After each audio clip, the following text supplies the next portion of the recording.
আমি কিন্তু ভুল করে ভাই এস লিখে ফেলছিলাম, এটা আবার ইউটিউবে যাবে, কাট টাট করে আবার ভাইরাল করে দিব না। এটা আমি ভুল করে লিখে ফেলছিলাম, ইটস মাই মিস্টেক। হ্যাঁ, আজকে আমরা খুবই গুরুত্বপূর্ণ টপিকের ক্লাস করব, রাইট ফর্ম অফ ভার্বের অতি গুরুত্বপূর্ণ টপিক। এই টপিকটা হচ্ছে causative verb. Actually right form of ভার্বের সাথে এই টপিকটা ওতপ্রোতভাবে জড়িত, অথচ আমরা বিশেষ করে 9-10 এর অনেক ব্যবহার আছে। তোমরা যারা এসএসসি পরীক্ষার্থী, তারা তোমাদের মানে তোমাদের যখন বোর্ডের কোয়েশ্চেন সলভ করবে, দেখবা যে একমাত্র এই কজেটিভ ভার্ব থেকে কি পরিমাণ পরীক্ষায় প্রশ্ন তোমাদের এসছে। কিন্তু খুবই দুঃখের বিষয়, এই টপিকটা আমরা কেন জানি আহ, না বুঝেই করে থাকি, লুকিং গুড, সাউন্ড নাইস, এই থিওরিতে ফেলে করে থাকি। এর ফলে কি হয়, কোনোটা হয় তো কোনোটা হয় না। আবার দেখো, আমাদের সাথে সবচেয়ে একটা বড় স্ক্যাম করা হয় ছোটবেলায়, শেখানো হচ্ছে পাশাপাশি দুটি ভার্ব থাকলে ভার্বের সাথে যুক্ত হবে। এটা একটা ডাহা মিথ্যা কথা, এটা সবসময় হয় না। মাত্র 45টা থেকে 44টা ভার্ব আছে যে ভার্বগুলির পরে সাধারণত ভার্বটা সাইন হয়। কিন্তু তুমি দেখো, আমাদের ঢালাও হয়ে শেখানো হচ্ছে যে পাশাপাশি দুটি ভার্ব থাকলে ভার্বের সাইন যুক্ত হবে। তোমরা দেখো, আমি এখানে 5টা এক্সাম্পল লিখেছি, প্রত্যেকটাতেই ভার্ব আছে। দেখো, কারোর সাথেও কি হবে না, ভার্ব প্লাস যুক্ত হবে না। কেন এমনটা হয়, এমন প্রশ্নের উত্তর পেতে হলে, এই প্রশ্নগুলো ব্যাখ্যা জানতে হলে তোমাকে কজিটিভ ভার্ব সম্বন্ধে একটা ডিটেইল ধারণা থাকা লাগবে। এছাড়াও একটা বিষয় বলি, যে কজিটিভ ভার্ব, আমরা এই কজিটিভ ভার্ব ব্যবহার আমরা আমাদের প্রাত্যহিক জীবনেও অনেক অনেক ব্যবহার করে থাকি, কিন্তু আমরা জানি না। তো ব্যাপারটা বলি, যদি একটা নর্মালি একটা ট্রান্সলেট করতে বলি যে আমি আমার চুল কাটিয়েছি, কি হবে? অনেকে বলবে যে আই হ্যাভ বা I have cut my hair. তো এটার মানে কি, এটা হলো আমি চুল কাটিয়েছি, I have cut my hair. এর মানে হচ্ছে আমি আমার চুল কেটেছি, হয়ে তুমি নাভিত হয়ে যাবা। তাহলে দেখো, কেটেছি আর হচ্ছে কি কাটিয়েছি, দুটোর মধ্যে পার্থক্য আছে না? বাংলায় কিন্তু এই ঝামেলাটা হয় না, ঝামেলাটা হয় ইংলিশে গিয়ে। যখনই তোমাকে বলতেছি এরকম যে আমি আমার বন্ধুকে দিয়ে আমার রুমটা পরিষ্কার করে নিয়েছি, তখন চিন্তা করছি আল্লাহ, ক্লিন মানে তো পরিষ্কার করা, তাহলে পরিষ্কার করে নেওয়ার ইংলিশ কি? এটা তো নাই, তো জানো না, তাহলে কি হবে? কিন্তু খুবই সিম্পল ব্যবহার, এগুলো খুবই সিম্পল ট্রান্সলেশন হবে তুমি যদি পজিটিভ ভাবে ব্যবহার জেনে থাকো। আর একটু সিম্পল করে বলি, আমরা তো ছোটবেলায় পড়েছি না, মা শিশুকে চাঁদ দেখাচ্ছে। এই যে প্রযোজ্য ক্রিয়া যে ব্যাপারটা, অর্থাৎ পজিটিভ মানুষ অন্যকে দিয়ে করিয়ে নাও। তবে বাংলার সাথে মিলালে হবে না, বাংলার ইংলিশের সাথে একটু পার্থক্য আছে। ইংরেজিতে কিছু কিছু ভার্ব আছে যারা হচ্ছে বাই বর্ন পজিটিভ। এরকম ভার্ব হতো বা ইংলিশে সর্বোচ্চ কত 12 থেকে 15টার মধ্যে পাওয়া যেতে পারে সর্বোচ্চ। তো যেটা বলছিলাম, দেখো, যদি এরকম বলো যে আমি খাই, আই ইট, আর আমি খাওয়াই, তাহলে কি হবে? I feed. ধরো বললাম আমি আমার ভাইকে খাওয়াই, তাহলে কি হবে? আই ফিড মাই ব্রাদার, আমি আমার ভাইকে খাওয়াই। তাহলে ইট হচ্ছে জেনারেল ভার্ব, আর এই পজিটিভ ফর্ম হচ্ছে কি? ফিড, তাই না? যেমন সি মানে দেখা, শো মানে দেখানো, রিমেম্বার মানে স্মরণ করা, রিমাইন্ড মানে স্মরণ করিয়ে দেওয়া। তো এটা তো সহজ, আমি তাকে মনে করে দিয়েছিলাম, কি? আই রিমাইন্ড হিম। আর আমি তাকে স্মরণ, আই রিমেম্বার হিম। পার্থক্য হয়েছে না পুরো? স্মরণ করা আর স্মরণ করিয়ে দেয়া। কিন্তু সমস্যা হচ্ছে এই টাইপের ভার্বগুলি ইংরেজিতে সংখ্যা খুব কম, যেমনটা বলছিলাম সর্বোচ্চ 12 থেকে 15টার মধ্যে পেতে পারো, এর বাইরে সাধারণত আর নেই। তাহলে কি করতে পারি? অথচ আমরা আমাদের প্রাত্যহিক জীবনে শত শত হাজার হাজার ক্ষেত্রে আমরা এই পজিটিভ ভার্বগুলো ব্যবহার করে থাকি। তাহলে কি এমন উপায় আছে যে উপায় দিয়ে আমরা পৃথিবীর যে কোনো ভার্বকে পজিটিভ রূপ দিতে পারি? এটা একটা সুন্দর উপায় আছে, বলি। সেটা হচ্ছে, ইংরেজিতে টোটাল এই 5টা ভার্ব আছে, ঠিক আছে? 5টা। এই 5টা ভার্ব দিয়ে আমরা পৃথিবীর যে কোনো ভার্বকে বা যে কোনো সেন্টেন্সকে একটা পজিটিভ রূপ দিতে পারি। কি কি? দেখো, দেখো স্ক্রিনে আমি যে get, have, make, help, let, ঠিক আছে, এই 5টা ভার্ব লিখেছি। এই 5টা ভার্ব দিয়ে তুমি পৃথিবীর যে কোনো সেন্টেন্সকে একটা পজিটিভ রূপ দিতে পারো, ঠিক আছে? তো এই যে 5টা সেন্টেন্সে 5টা ভার্ব আছে, 5টা ভার্বে আবার আলাদা আলাদা ব্যবহার আছে, এই ব্যবহারগুলো জানতে হবে। তো প্রত্যেকটা আমি ক্লিয়ার করছি, ভিডিওটা একটু ধৈর্য ধরে দেখা লাগবে। তার আগে বলি যে আমাদের প্রথমত বুঝতে হবে যে গেট, এই যে হ্যাভ, মেক, হেল্প, এটাকে সেন্টেন্সে আদৌ পজিটিভ ভাবে কাজ করছে নাই করছে না। মনে রাখতে হবে পজিটিভ মানে হচ্ছে অন্যকে দিয়ে করিয়ে নাও, দুটো সাবজেক্ট উপস্থিত থাকা লাগবে, দুটো ভার্বও থাকা লাগবে এখানে। বোঝা গেছে? তাহলে তুমি বুঝবা যে এটা একটা পজিটিভ হওয়ার সম্ভাবনা আছে।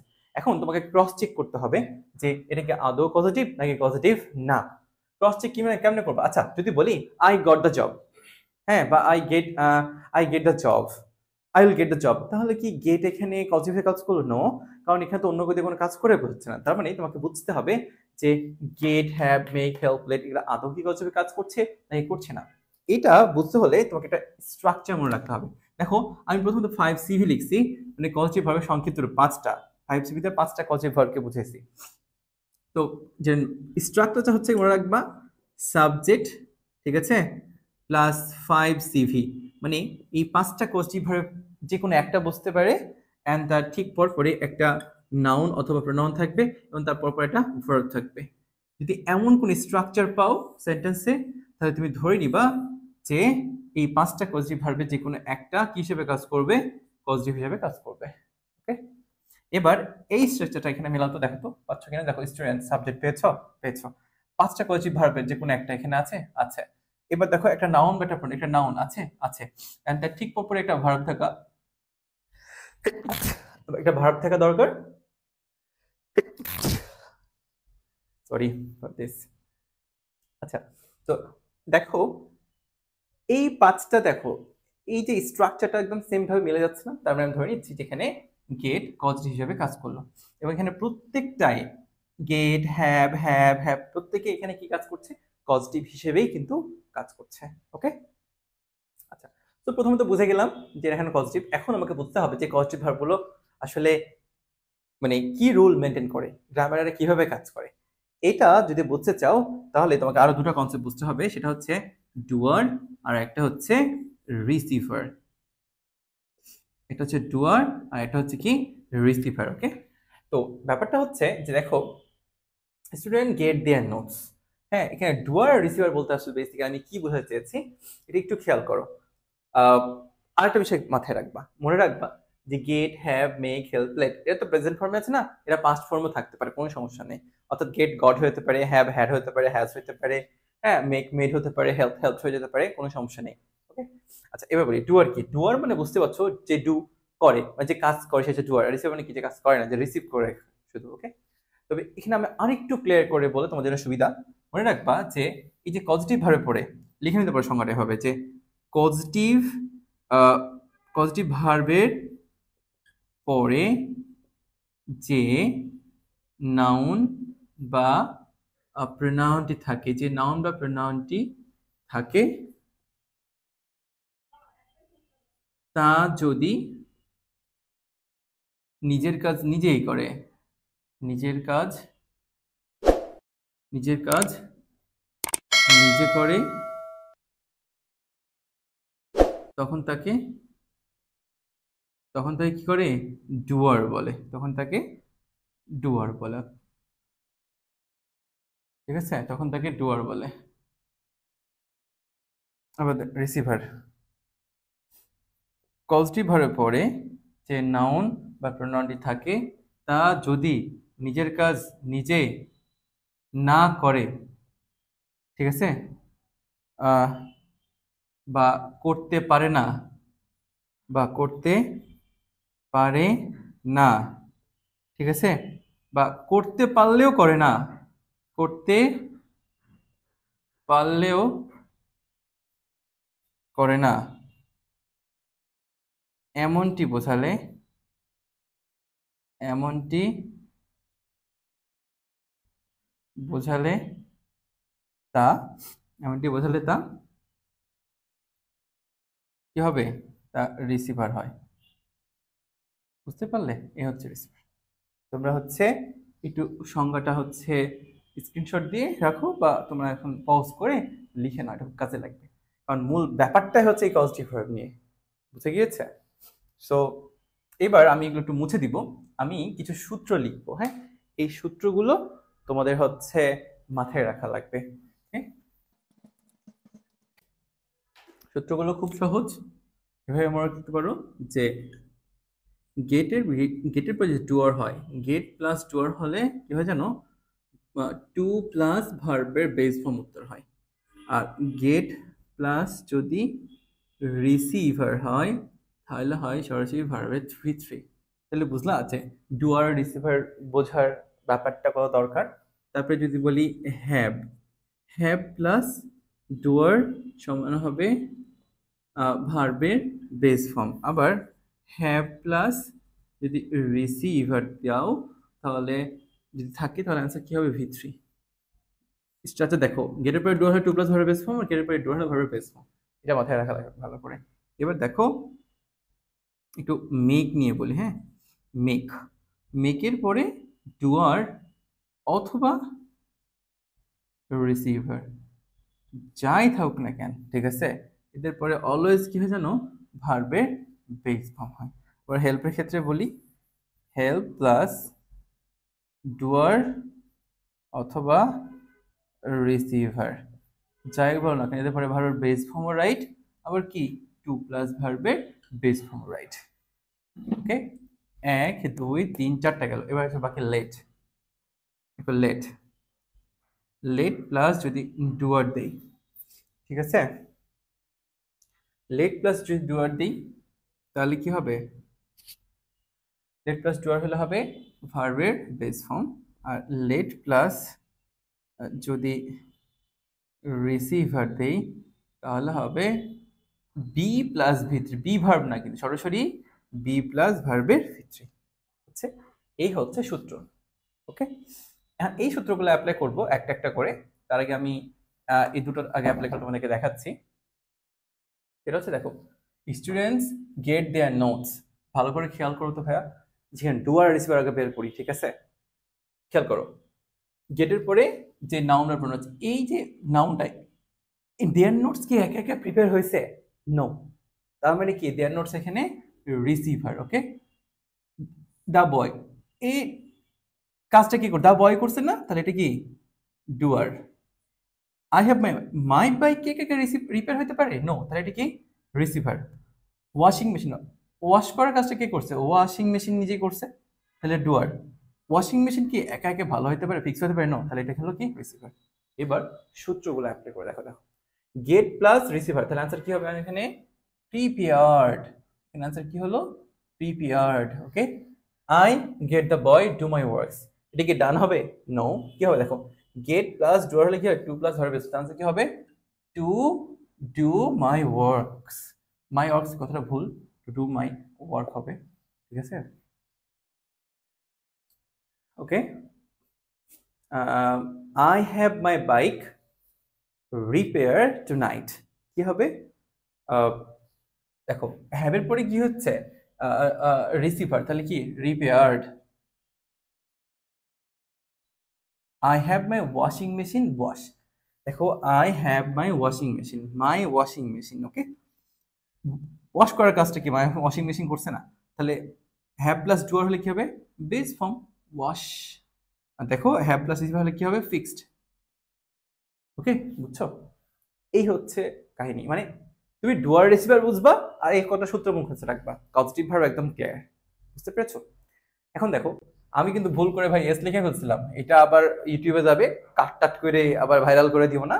হ্যাঁ, এটা আমি ভুল করে লিখে ফেলছিলাম, ইটস মাই মিস্টেক। হ্যাঁ, এটা ওয়ার্ক হবে, কারণ ওয়ার্ক হচ্ছে ওয়ার্ক আলাদা জিনিস, ওয়ার্কস আলাদা জিনিস। ওকে, যাই হোক, এখন তাহলে আমি করবো প্র্যাকটিস করবো। ওকে, দেখো আমি কিছু এক্সারসাইজ দিয়েছি এখানে। এক্সারসাইজ গুলো তোমরা হচ্ছে ক্লাস করে যেটুকু বুঝলা, হ্যাঁ, বা এই সূত্র দেখে দেখে করা ট্রাই করো, ঠিক আছে। প্রথমে ট্রাই করো, এটা স্ক্রিনশট নাও, দিয়ে তুলে ফেলো খাতায়, দিয়ে একা একা ট্রাই করো, ঠিক আছে। আচ্ছা, এবার আমি হচ্ছে ব্যাখ্যাগুলো দিচ্ছি। দেখো, my father got my brother, দেখো তো মাই ব্রাদার এখানে ডুয়ার নাকি রিসিভার? মাই ব্রাদার এখানে কিন্তু রিসিভার হচ্ছে, কারণ দাঁড়াচ্ছে কি আমার বাবা, আমার কি করছে, আমার বাবা আমার ভাইকে সেপারেট করেছে।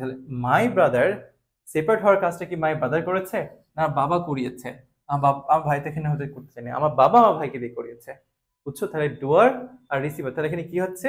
মাই ব্রাদার কিন্তু কি হয়নি এখান থেকে সেপারেট, ও একা একা হয়নি, করানো হয়েছে, বুঝতে পেরেছো? তাহলে মাই ব্রাদার এখানে কি হবে? রিসিভার, ডুয়ার কিন্তু হবে না। হ্যাঁ, মাই ফাদার গট, মানে আমার বাবা আমার ভাইকে সেপারেট করে দিয়েছে, তাহলে ভাই কি সেপারেট ওরা কাজটা করছে না, বাবা বাবা করে দিয়েছে, তাহলে এখানে আসলে মাই ব্রাদার এখানে রিসিভার হয়ে গেল, বুঝছো? তাহলে গট প্লাস রিসিভার হলে কি হয়? V3, তাহলে অ্যান্সার কি হবে? সেপারেটেড।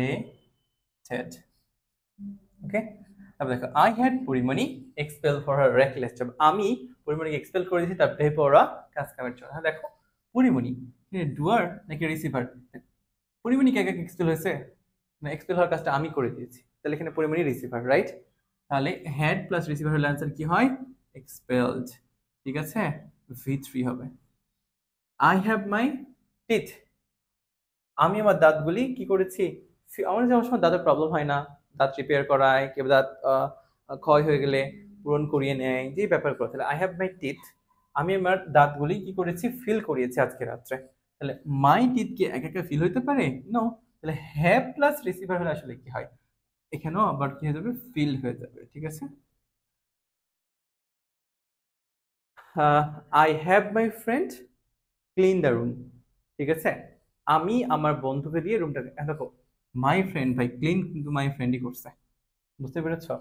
তার মানে মাই ফ্রেন্ড এখানে ডুয়ার, তাহলে হ্যাভ প্লাস ডুয়ার হলে আনসার কি হবে, ক্লিন। বুঝতে পেরেছ?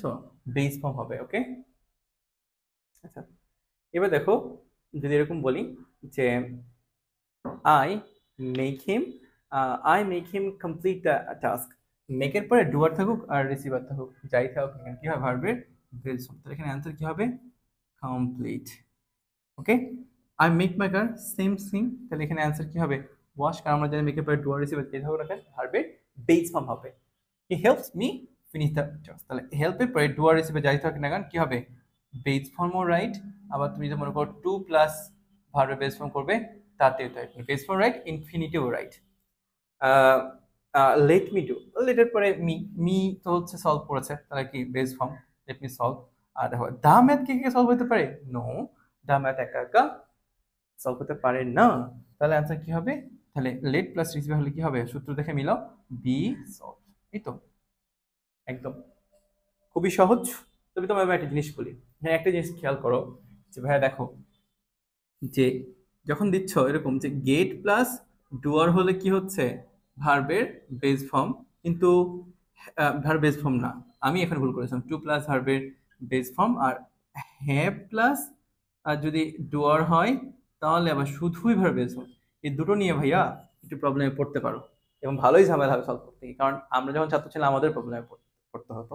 তো এখান থেকে বের হওয়ার একটা নিনজা টেকনিক আছে, টেকনিকটা আমি তোমাকে দেখাই। যে দেখো, এই যে হ্যাভ, হ্যাঁ, বা তুমি যদি বলো মেক, হ্যাঁ, বা হেল্প, তুমি যাই বলো না কেন, প্রত্যেকে দেখো কয়টা লেটার আছে, 1 2 3 4, প্রত্যেকটার সাথে কয়টা করে লেটার, 4টা করে লেটার আছে না? আবার তুমি দেখো বেজ, বেজ এটা 4টা লেটার আছে, বুঝছো? এই 4 4 কমন নিবা, ইনশাল্লাহ দেখবা আর ভুল হবে না, বুঝছো? বেজে 4টা লেটার আছে, হ্যাভ মেক হেল্প তারপরে এদের পরে ডোর হলে সবসময় কি হবে, বেস ফর্ম। আর আর টেকনিক শেখাই দিচ্ছি, দেখো গেট, তো গেটের পরে তো কি হয়, গেট হলে তো টু প্লাস ধরে বেস ফর্ম হয়, তাই না? গেটের পরে যদি ডুয়ার হয়, তাহলে দেখো তো ভাই, এখানেও টি আছে, এই টু এর টি আছে, এই টি টি কমন নিবা, তাহলে আর ভুল হবে না, বুঝছো? এই হচ্ছে টেকনিক, ইনশাল্লাহ তোমাদের এই বিষয়ে আর ভুল হবে না। Okay, so that's all for today.